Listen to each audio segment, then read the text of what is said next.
ببینید، من یک مطلبی رو گفتم و مسئولیت این حرفم قبول میکنم که شیعیان 12 امامی با عرض معذرت این کلمه، شاید این جمله من خیلی سخت باشه برای بعضی از عزیزان شیعه، منتها این واقعیته، جامع الخرافات کل فرقه‌های شیعه است. همین که مثلا نزدیکی آمیزش جنسی از پشت به در فقه اینا جایز است و که الله سبحانه و تعالی در قرآن کریم اینو رد کرده و پیامبر صلی الله علیه و سلم رد کرده، همین عمل از یکی از فرقای شیعه گرفته شده که من کلیپی رو در مورد این فرقه پخش میکنم. شما دوستان عزیز توجه بکنید که بدبختی این مذهب و این دین تا کجا هست و چطور دروغ میگن. و من واقعا یعنی از تعجب میکنم از دروغگویی اینا. این دروغ رو یکی از شاگردان قزوینی میگه، دروغگوی بزرگ میگه عاقبت گرگ زاده گرگ شود گرچه با آدمی بزرگ شود. ببینیم که کسی سوال میکنه و شاگردشون چی میگه در جواب سوال. بله دوستان عزیز این تصویر رو نشون بدن. بعد در مورد علویون در سوریه پرسیدن که اینها 12 امامی هستند. کلاً علوی ها چه کسانی بودند؟ به صورت کلی علوی ها کسانی بودند که اینها سابقه تشیع داشتند و بعد که عثمانی ها اون منطقه رو گرفتن یا طرفداران ابو ایوب انصاری وقتی حمله کردن به اون، ببخشید اشتباه گفتم، ابو ایوب انصاری های صلاح الدین ایوبی حمله کردن به اون منطقه و اینها رو به اجبار از تشیع خواستن خارج بکنن، تعدادی از علمای شیعه کشته شدن. مردم اون منطقه هم گفتن خب ما که عالم شیعه نداریم چی کار بکنیم؟ اگر بگیم بچه هامون، حالا تصور اشتباهی بود، برن با اینها تو مساجد اینها عقیده اینها رو یاد میگیرن، کلا گفتن آقا اصلا نماز نمیخواد بخونیم، روزه نمیخواد بگیریم، که با اینا همراه نشیم، عبادت ها رو کلا گذاشتن کنار. همون تفکری که راجع به ائمه داشتن بود درشون، یواش یواش به خاطر اینکه از علما دور بودن یه مقداری غلو هم در اینها ایجاد شد یک اسلامی با غلو و بدون عبادات. البته مدل های مختلفی پیدا کردن، گروه های مختلفی پیدا کردن، علوی های ترکیه یه گروه شدن، علوی های سوریه گروه دیگه شدن، ولی اینها اثناعشری به صورت که امروزی ها هستن قطعا نیستن. بله خب شاید تعجب بکنید ببینید خب این کجاش اشکال داره. کسی بیننده سوال کرد علویان سوریه چه کسانی هستن؟ گفت بله اینا شیعیان هستن، به ائمه اعتقاد دارن، منتها در زمان صلاح الدین ایوبی و نمیدونم عثمانی‌ها و اومدن و اینا دینشون رو فلان کردن، پنهان کردن و عبادات رو ترک کردن. این آخوند دروغگویی رو از قزوینی یاد گرفته. خب استاد شاگرد، این رابطه نزدیکی که بین اینا هست. در مورد نصیریا و علویا، نصیری یا علوی اسمی است که فرانسوی‌ها بعد از اینکه سوریه رو اشغال کردن، لبنان این مناطق رو اشغال کردن، این فرقه نصیری رو، یک فرقه شیعه است در اونجا، همین جنایاتی که امروز در سوریه مرتکب میشن، بیش از 200,000 نفر رو قتل عام کردن، مردم مظلوم سوریه رو دارن میکشن و نظام جمهوری اسلامی هم داره با تمام قوا داره کمک میکنه به اینا علوی بهشون اطلاق میشه الان در وسایل ارتباط جمعی که فعلا در دست دارن، به خاطر تجمیل این چهره زشتی که در تاریخ از اینا بود. اینا به اینا میگن نصیری، اینا علویا یا همون نصیری ها. مؤسس این فرقه محمد ابن نصیر النمیری هست. اعتقاد اینا این است که علی الله هست، علی الله هست. ادعای الوهیت دارن برای سیدنا علی رضی الله تعالی عنه و رهبرای مختلفی دارن در طول تاریخ که من فعلا جاش نیست که من همه اینا رو ذکر بکنم. منتها همین نصیری که ذکر کردم مؤسس این مذهب، اینو به یاد داشته باشید، در موردش صحبت خواهیم کرد. جل عقیده اینا این است که علی رو الله میدونن. میگن که علی در صورت به اصطلاح با تصویر به اصطلاح ناسوتش ظاهر شد در بین انسانها و عبدالرحمن ابن ملجم رو دوست دارن، به حد پرستش دوستش دارن، زیرا میگن که بعد از اینکه علی رو زد این ناسوت را از لاهوت جدا کرد و علی برگشت به آسمان و همون به خدایی خودش علیاذ بالله پرداخت. این عقیده نصیری است و اینا اعتقاد دارن که علی رضی الله تعالی عنه محمد رو خلق کرده صلی الله علیه و سلم، محمد سلمان فارسی رو خلق کرده، سلمان فارسی مقداد ابن اسود، ابوذر غفاری، عبدالله ابن رواحه و عثمان ابن مزعون و قنبر ابن کازان رو خلق کرده. این از جمله اعتقاداتشون است. نماز ندارن، شراب رو جایز میدونن خوردنشو، به حج، به زکات، به روزه اعتقاد ندارن، صحابه رو بد میبینن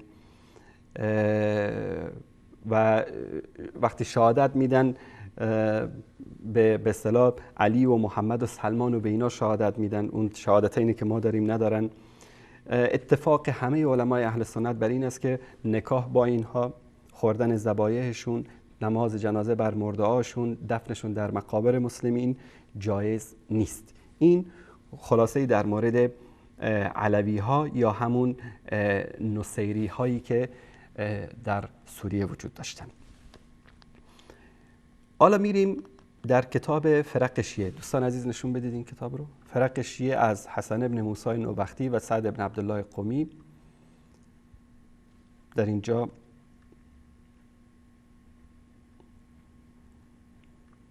در این صفحه دوستان عزیز، این صفحه 95، در اینجا فرقه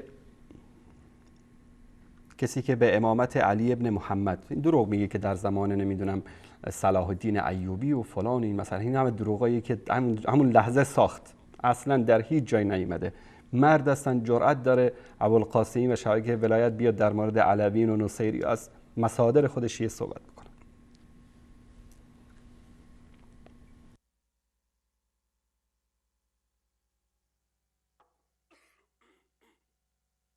این فرقه میگه قائل به پیامبری مردی بودن به اسم محمد ابن نصیر النمیری و این ادعا میکرد که ابوالحسن عسکری، امام عسکری، ایشون رو فرستاده و اعتقاد به تناسخ ارواح داشت، خاصتا در مورد ابوالحسن، و قائل به ربوبیت او بود و یقول بالاباحه للمحارم، نکاح با زن، با خواهر، با خاله، با عمه رو جایز میدونست و یحلل نکاح الرجال بعضهم بعضا فی ادبارهم، نکاح مرد با مرد، نزدیکی جنسی مرد با مرد رو جایز میدونست. البته من عذر میخوام که نمیتونم کامل این عبارات رو ترجمه کنم.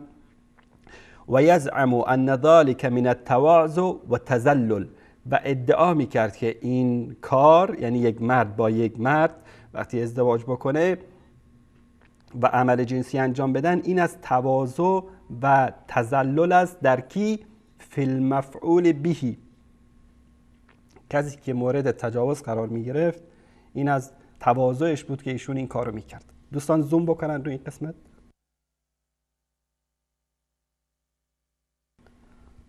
و از برای فاعل، کسی که این کار رو انجام میداد، یکی از شهوت‌ها و پاکی‌ها بود و ان الله عز وجل لم یحرم شیئا من ذلک، خداوند چیزی از اینو حرام نکرده. و این محمد ابن موسی ابن الحسن ابن فراد یکی از کسانی بود که با این نمیری هم کار بود و اخبرنی بذلک محمد بن نصیر ابو زکریا انه رأى عیانا، میگه که این طرف، میگه که محمد ابن نصیر ابو زکریا یحیی ابن عبدالرحمن میگه که با چشم سر دیده که غلام علی ظهره، که یک بچه، یک به اصطلاح برده سوار این آقا شده بوده و داشته فعل به اصطلاح جنسی با ایشون انجام میداده. میگه قال فلقیته فعتبته، میگه این رفتم سر صدا کردم که چرا داری این کارو با این طرف میکنی؟ فقال ان هذا من اللذات، این طرف گفت که این از لذت هاست. و هو من التواضع لله، و این از تواضع است که این کسی که همراهش داره این فعل انجام میگیره، این از تواضعش هست که داره این کارو میکنه. خب اینجا دیگه تفسیر به اصطلاح این فرقه است که من عذر میخوام که همه این مطالب رو نمیتونم خدمتتون بخونم. در فرق شیعه نوبختی در نسخه فارسیش، دوستان عزیزانم نشون بدن، فرق شیعه، اینم شناسنامه کتاب، در صفحه 84 من عین متنی که آوردن میخونم. فرقی از معتقدان به امامت علی ابن محمد علیه السلام در زمان حیات او کجراهی گرفتند و معتقد به نبوت مردی به نام محمد ابن نصیر نمیری شدند که ادعا میکرد پیامبر است و ابوالحسن عسکری یعنی علی ابن محمد علیه السلام او را فرستاده و معتقد به تناسخ بوده و درباره ابوالحسن عسکری غلوب میکرد و میگفت که در او خدایی است و معتقد به اباحه محارم بود و آمیزش جنسی مردان با مردان از پشت را حلال میدانست و میگفت این از نشانه تواضع و فروتنی است و یکی از شهوتها و طیبات است و الله عزوجل چیزی از اینها را حرام نکرده است. اسباب این نمیری را محمد ابن موسی ابن حسن ابن فرات تقویت میکرد. نمیری وقتی درگذشت در بیماریش و وقتی که زبانش بند آمده بود به او گفتند این امر پس از تو از آن کیست؟ گفت از آن احمد، و ندانستند که این احمد کیست. پس 3 فرقه شدند. یکی فرقه گفتند که احمد پسر خودش است، یکی فرقه گفتند احمد پسر موسی ابن حسن ابن فرات است و یک فرقه گفتند احمد پسر ابوالحسن محمد ابن بشیر ابن زید است. لذا اختلاف یافتند و نتوانستند که به چیزی برگردند و اینها ادعای نبوت از جانب ابو محمد برای نمیری کردند و نمیریه نامیده شدند. این از نسخه فارسی. همین مطلب رو در کتب شیعه دوستان عزیز، الاحتجاج، در کتاب شیعه در الاحتجاج الطبرسی در صفحه 475 همین فرقه اومده در موردش. تشکر میکنم عزیزان. برید دوستان نشون بدن این صفحه رو. در تحریر طاووسی از ذریعه الطرائف الغیبه طوسی فواید طوسیه بحارالانوار جلد 25، بحارالانوار جلد 46، بحارالانوار جلد 51، خلاصة الاقوال رجال کشی عمدة عیون در قاموس رجال مستدرک سفینة البحار و معجم رجال حدیث. این مطالب رو میتونید در اونجا برید ببینید که تشکر میکنم از دوستان عزیز. این در این کتاب ها در مورد این فرقه صحبت کرده و این آخوند با وقاحت تمام میاد و انکار میکنه، میگه که نه اینا فرقه از شیعه بودن که در زمان صلاح الدین ایوبی اومدن و خلاصه به بیراهه رفتن و از این حرفا. این دروغه. حالا نمیدونم از کجای این فرقه شما داشتی خجالت میکشیدی که نیومدی این واقعیت رو بگید. حالا میریم به سایت تبیان. دوستان عزیز این صفحه رو نشون بدن، یکی از سایت های معروف اینها هست. در اینجا علویان چه کسانی بودن؟ در اینجا ببینید که از جمله فرقه‌ای است که دچار افراط و کجروی شدن و در تاریخ شیعه و فرقه‌های اسلامی در اینجا اومده و واژه علویان، واژه و اصطلاح نصیریه و علویان، خود نصیری این نام را مشتق از نام پیشوایشان محمد ابن نصیر می‌دانستند، همون کسی که میگفت که مرد با مرد که آمیزش جنسی بکنه این از تواضع است. فرقه متواضع به اصطلاح دوستان عزیزمون در بخش علمی شبکه به اینا میگن فرقه متواضع. و در این سایت هم میتونید کلا در مورد علویان یا نصیری چه کسانی هستن این مطالب رو ببینید. تشکر میکنم عزیزان. و همین مطلب رو اگر در گوگل سرچ بزنید در سایت رحما یکی از سایت های اینها هست و همچنین در سایت حوزه.net این مطلب رو در اونجا هم میتونید ببینید که در مورد این فرقه صحبت کردن. این سایت رحما دوستان عزیز این صفحه رو نشون بدید فرقه نصیریه یا علویان، دقیقاً که همون فرقه‌ای که محمد ابن نصیر نمیری مؤسس این فرقه است. تشکر میکنم. این بی سواد آقای ابوالقاسمی بی سواد یک کمی بره این رجال شیعه بخونه، فرق شیعه بخونه، یاد بگیره که اینجا نیاد جلوی مردم در تلویزیون دروغ به خورد مردم بده. واقعا زشته. یعنی شماها چی رو میخواید ثابت بکنید با این دروغگویاتون و با این مطالبی که دارید به خورد مردم میدید؟ خب اینا اشیه.org. من این صفحه رو هم خدمتتون نشون بدم که در اینجا هم در مورد این فرقه صحبت کردم. بله.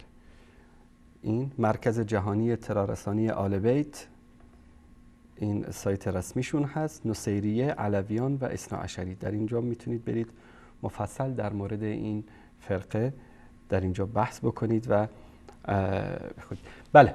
این بود خلاصه در مورد این فرقه متواضع یا علویان یا نصیریان که آخوند ابوالقاسمی اومد با دروغ و تلبیس و خیانت چیز دیگری وانمود کرد این فرقه رو برای بیننده‌ای که سوال کرده بود. واقعا باید گفت خجالت بکشید آقای ابوالقاسمی، آقای قزوینی، که شما با این ادعایی که دارید چرا دروغ به خورد مردم میدید؟ چرا دارید دروغ میگید؟